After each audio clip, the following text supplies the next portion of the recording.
Hello everyone, this is Dr. Iran Santisteban coming live to you from the beautiful Cal Poly Pomona campus here in Pomona, California.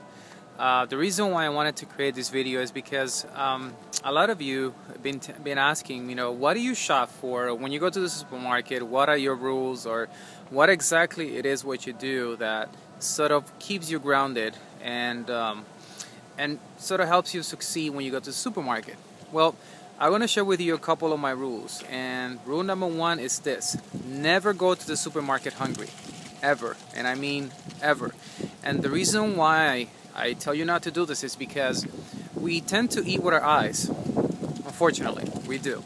And so what you do is, if you go full, you're actually going to focus and concentrate and not think about food.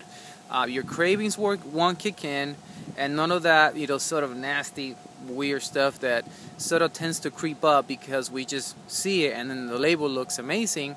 We want to have it, but unfortunately, if we are hungry, more than likely it will show up in your cart, even subconsciously. And by the way, there's tons of research out there that suggests, especially marketing companies, that they sort of place different foods and certain foods in different positions to sort of make you want to buy them. And sometimes those are called the impulse buyers. You ever notice why the candy bars and the gums and all those things are usually at the point when you're about to pay and it's right in front of you, 3 feet away from you, very easy to reach, and some people just ended up just grabbing and adding a few last minute impromptu sort of thing? That's why, because research supports that, okay? And all these product and marketing companies, they pay a lot of money for product placement to make sure that those products are there for you, okay? So never go to a supermarket hungry. Rule number 2, always have a list. What list? I don't care, but never deviate from that list. Make sure when you're at home, you're writing your list down, you're going over your ingredients, you're going over to your weekly recipes, you're going over to what exactly you're going to eat for the next 5 to 6 days, you're going over exactly what you're going to sort of consume for today or tomorrow, or if you're going to look at the sales, make sure that you have that list and do not deviate from it, okay? Because again, once you do, you're going to start adding things that you don't necessarily need, and it's going to bite you in the end, okay? Rule number 3, if you don't know it, don't get it. Simple as that. There are tons and tons of things nowadays that are unfortunately processed and not necessarily are good for us, because our body is not something that is processed. It's organic, it's alive, it's breathing. So therefore, the same rule should apply to what you buy.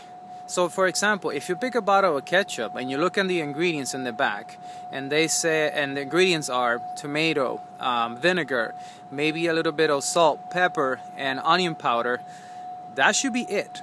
If there's a weird word that you don't understand, that sort of sounds very scientific to you, put it back, walk away. Trust me, you do not want to deal with that kind of mess, okay?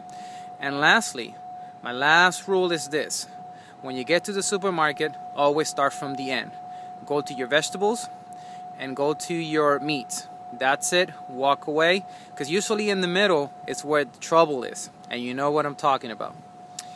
And you know what? One last thought. Okay, I just thought about this.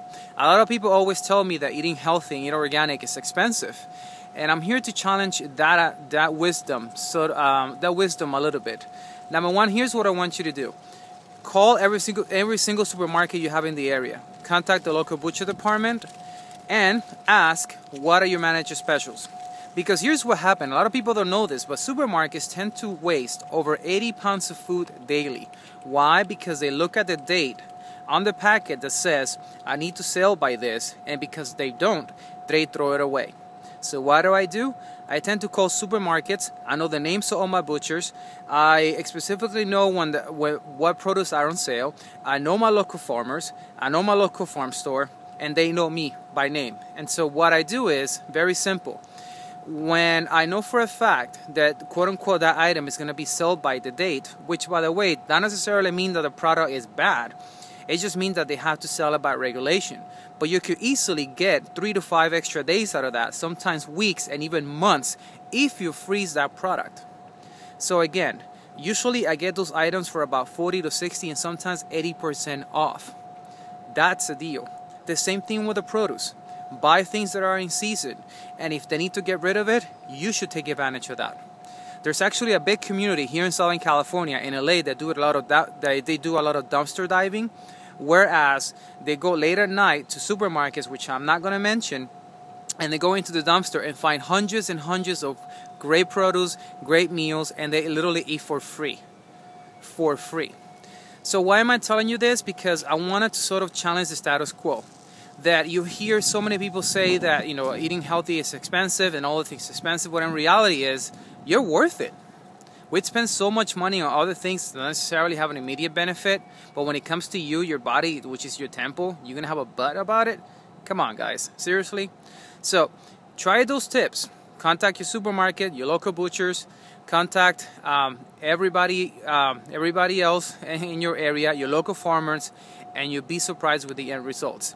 With that said, my name is Dr. Iran Santisteban. I am on Facebook, so you can find me on facebook.com/HIRAMS. Again, facebook.com/HIRAMS. See you then. Take care. Bye.